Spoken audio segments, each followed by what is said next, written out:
Yeah, it's my absolute pleasure to be invited by Sadie and Guy to say a few words. They were going to ask Carol, but thought you might like lunch today. Such is the love for the two of them. Her speech would take so long, and I therefore speak for the two of us. Today is a very special day because we're here to celebrate the marriage of our son and his beautiful bride, Sadie. Mrs. Marsden. So first, welcome to the Marsden family, Sadie, and all the very best with practicing your new signature.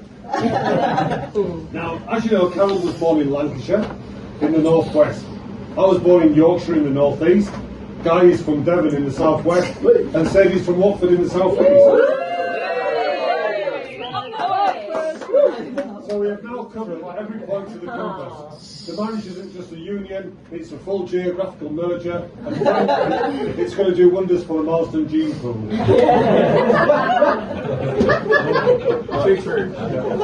Clearly, as his dad, I know a lot about Guy, or rather Slap, which is his affectionate nickname, because just after he was born, he lost all his hair and had the most beautiful round bald head.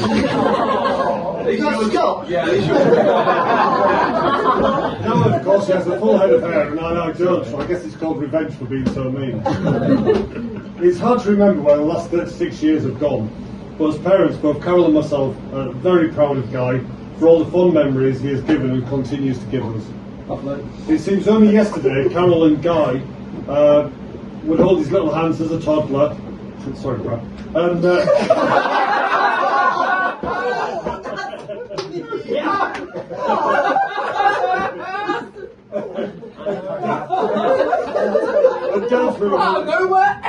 dance with him around the kitchen to the very well song My Guy. Hand on heart, we can both say that Guy, along with his brother, have never brought any trouble to the door, and despite Scott winding them up sometimes, I seldom had to act as referee between them. Certainly if I did, Carol would have acted as VAR and as defence counsel for both of them. Guy's kind, caring, thoughtful and loving nature, not forgetting his exceptional dry humour, which never fails to make us laugh, and has made him the man he is today. We are so very happy Guy has found his perfect soulmate with Sadie. We'd like to take a moment to thank both Emma and Howard for raising such a lovely daughter and family, as you've done an incredible job.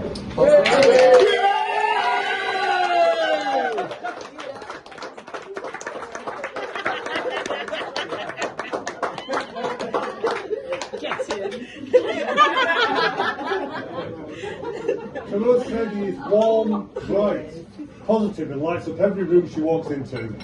We call her our little sunbeam, which is ideal because we know Guy likes everything clean and tidy and sunshine shows up the dust. One of my favourite parts of the story so far is how they met. Guy was planning to buy a flat in Hackney Wick. In fact, he asked me to accompany him with the estate agent. Guy was using his brain and was aware of how housing prices were going up and rental was so expensive and thought it was time to take the leap and buy some property. That same week, however, along came Sadie, and suddenly his priorities changed and the blood flow went straight from his brain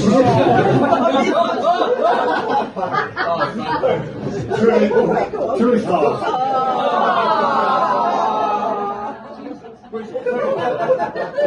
Thank goodness it did. Because look where we are today. If we bought that flat, it'd probably still be in London now, where it's now back in sunny Devon. Now we must take a moment to appreciate the true scale of Sadie's commitment. This lovely girl has given up the bright lights of London, the nightlife, the concerts, the endless Deliveroo options, and traded them in for the quiet, green, winding lanes of Devon. She swapped the tube for tractors, press for pasties, and sirens for seagulls, or rather Campton crows. That alone deserves applause. In London you worry about missing your train, in Devon you worry about being stuck behind a slow-moving tractor or an elderly resident. Not only that, Sadie has bravely agreed to live on the same street as ourselves, her in-laws, the very same street, which confuses the postman. That's not just love, that's Olympic level courage. Some people ease into marriage gently. Sadie has gone straight for the difficulty setting. Honestly, she can handle living that close to Carol and herself. She can, the rest of her life is going to be like a spa weekend. And so, Guy, you're a lucky man, because any girl who willingly moves from Watford to Devon and gives up the London life and still smiles about it, well, it's a girl who truly loves you, or one who hasn't seen the weather forecasting Camden. Now, as your daughter-in-law, I feel Sadie is a cut above the rest. She's from the southeast, which being a northerner, everyone speaks posh down here. So I regard her as a cut above the rest. And I mean that literally. Only last month, she won an argument with the stone pillar in Cornwall and managed to put scratch marks on the car. So we had to get the tea cut out and buff it like polishing new crown jewels. I now know the T in teacup stands for Thompson. And now with a mini Miss Marsden on the way in November, Sadie and Sky's life get even more exciting. One thing I have learned this year about being a grandparent is that grandchildren are like London buses. You wait for ages for one to come along, then two come along in quick succession. So family and friends, I conclude, and I ask you to raise a glass and toast the new Mr. and Mrs. Marsden to a lifetime of laughter, happy memories, love hearts get stronger with every sunrise.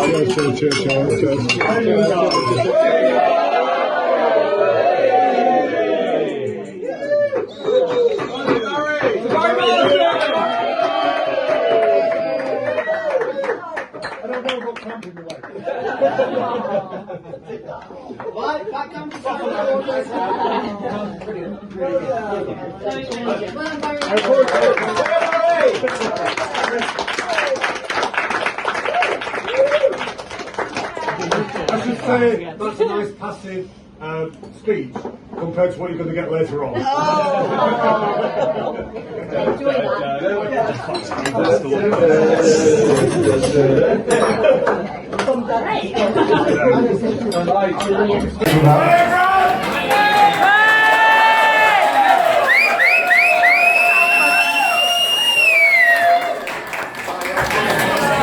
First off, I'm not going to shout at you, so let's be having it.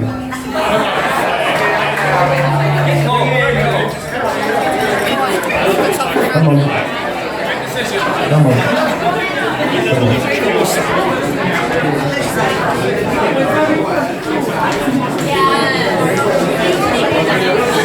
What an utter shower. Right. You all there? You good? Everyone happy? Happy enough? Yeah? Alright. Okay, good. For those of you that don't know me, I'm Howard. For those who do know me, I'm still Howard. Howard! Now, if you do know me, you'll know that the 10 minutes I've been given to speak today, yes, lucky you. The 10 minutes I've been given to speak today, on any topic actually, 10 minutes is usually about enough time for me to get about halfway through my introductory remarks. So, luckily today, I've only got a couple of things I want to say to you, so I think I'm going to get inside the line, which is good. I did give a request to some of the crew that were at the wedding breakfast earlier that they should engage in some good and productive day drinking in advance of this. Have you do this? Yeah! Yes? Very good. Alrighty then. Well, it's actually, the first thing I want to say isn't about, say, your guy actually. It's about every one of you here, which is something I hold true, which is it takes a village to raise a child. Yes. And you, each and every one of you represents a member of the village that has brought up both Guy and Sadie. And I would like to say, in my opinion, well done everyone. Nice job. Nice job. You have somehow managed to produce two exceptional human beings. So in fancy league terms, that's 3 points for assist for everyone. And you've all been part of their story all the way through their lives, at different parts of their lives. And everything I say from here on is on behalf of myself, obviously, and Emma. And you all have your stories to tell, and the stories that you have, which you're able to tell us after the speeches of this evening, which you're allowed to tell us either because you're not bound by the bonds of fidelity, sisterhood, brotherhood, common decency, professionalism, or just good taste, then I'm sure we'd both love to hear it.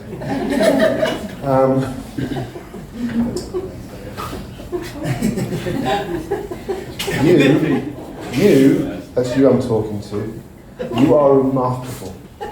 The world and everything in it, my love, is yours. You can do anything.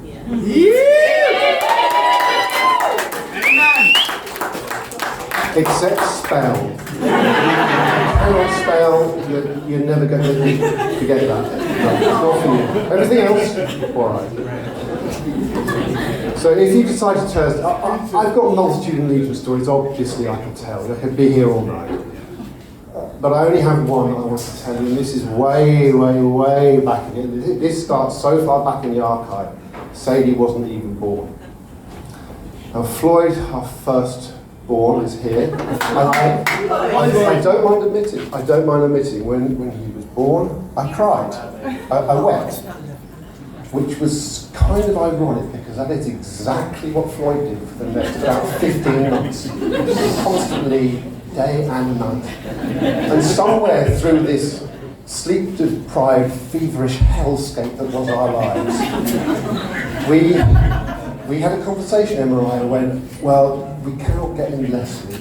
That is not possible, so let's have another one. And sure enough, 9 months later, to Floyd's yin, Sadie was the yang. She was, and I don't use this, superlatives I tend to stay away from, but she was perfect.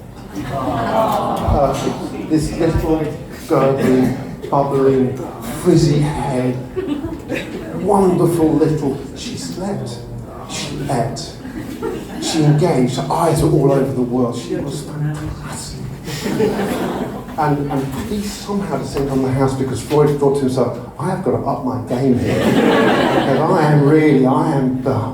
you caught up in the end. So we had a supremely happy time for a while. Sadie grew, obviously, they go through the stages, they start to, they can roll on their front, and then they can crawl a bit, then they can sit up.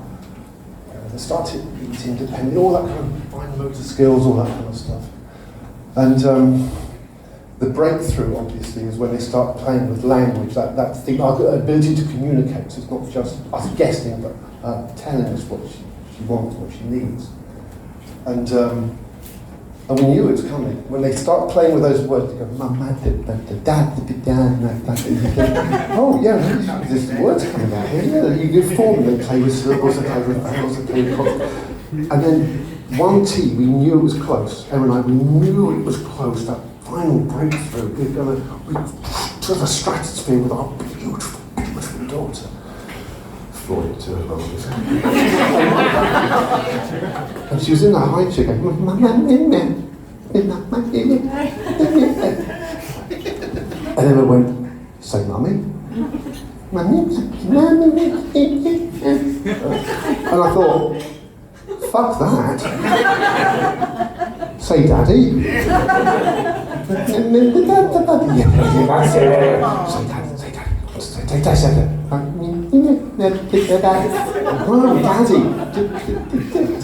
Emma's going, oh, hang on, something's competition.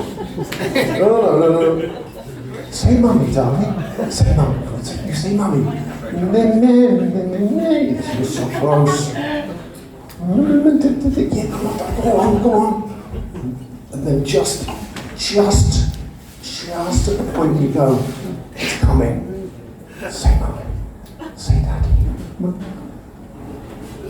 As clear as a bell, tolling at midnight through the village, our first words. Say mummy. Say daddy. No!